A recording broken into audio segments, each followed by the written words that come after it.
Harry Dexter White was the most lethal traitor in American history. The more so because no one knew the depths of his treason until very recently.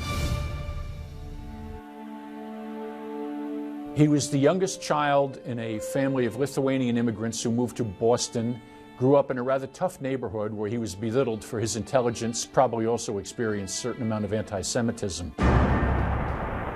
When the First World War broke out, he volunteered and served as an officer in the United States Army, though not in combat. In 1934, he was summoned by Jacob Viner, an economist who knew his work, to be part of Franklin Delano Roosevelt's administration. Henry Morgenthau Jr. was Franklin Delano Roosevelt's Secretary of the Treasury. He was appointed to this job not because he knew anything about economics, but because he was one of Roosevelt's best friends. So he tapped onto Harry Dexter White, who was a gifted economist, for all of their major decisions. Harry Dexter White would write memoranda for Morgenthau to sign as if they were his own, and these memos would eventually become government policy. So in essence, White came to control the Treasury Department and had a very strong influence on foreign policy.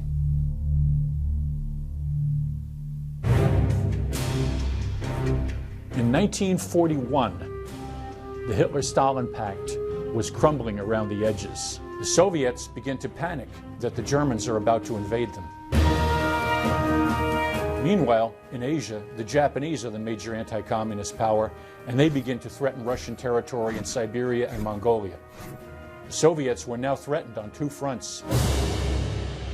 So they asked Vitaly Pavlov, a Soviet agent stationed in the United States, to meet with Harry Dexter White and ask him to provoke a war between the United States and Japan, so they would not have to fight the Japanese themselves. Harry Dexter White may have reached out to the Russians first. He somehow assumed that the communist system had found out a way to bypass what he called Christianity and capitalism and produce a system that was destined to rule the world.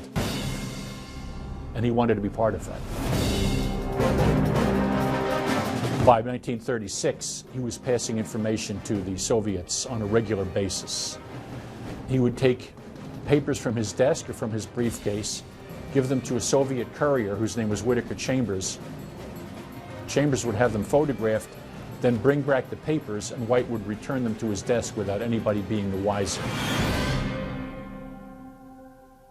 Harry Dexter White was asked to implement what the Soviets called Operation Snow. Operation Snow was a code name for starting a war between the United States and Japan by deceptive means. Each side had to feel threatened by the other so that they would fight and they would leave the Soviets free in Asia. He writes a memo that threatens Japanese sovereignty and is insulting at the same time and makes it seem as if the United States were about to attack Japan. When the Japanese Emperor Hirohito and his cabinet received the memo, they said that the Americans meant war. They knew they had no chance against America, so they decided to strike first and hope for a negotiated peace. November 26th, the Japanese launched their fleet toward Pearl Harbor, and on December 7th, the attack took place. December 7th, 1941. More than 2,000 Americans lost their lives at Pearl Harbor, and thousands of others died in the first few weeks of the war. White was able to start a war between the Japanese and the United States that neither country wanted, that the United States wasn't ready for, and that the Japanese knew they couldn't possibly win.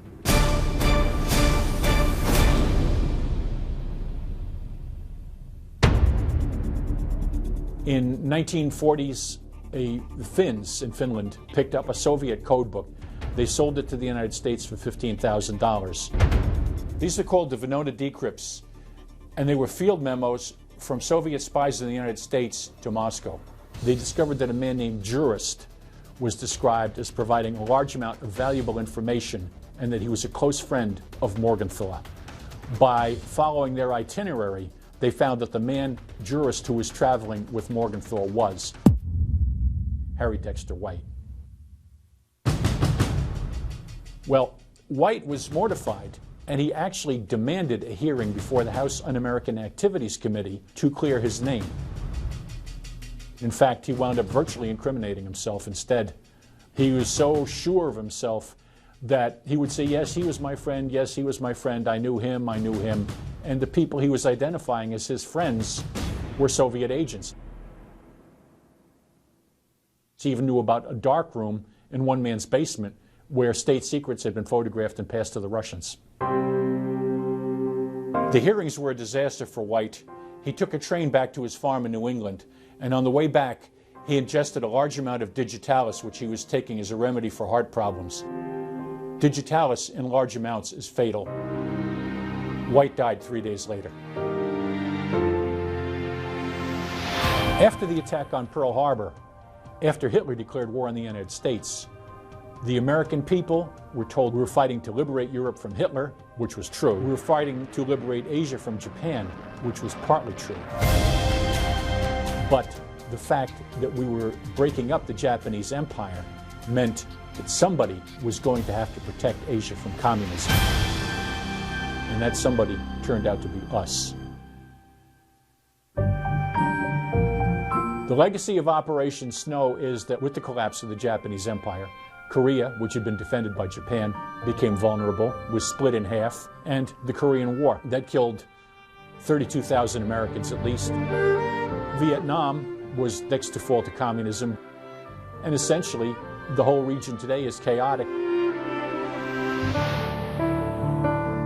If you're going to send people out to get killed fighting fanatics who aren't afraid to die and are eager to kill you, you want them to think it's to do something important. Had we not gotten involved in a war with people who used to be our friends because the communists wanted to take over Asia,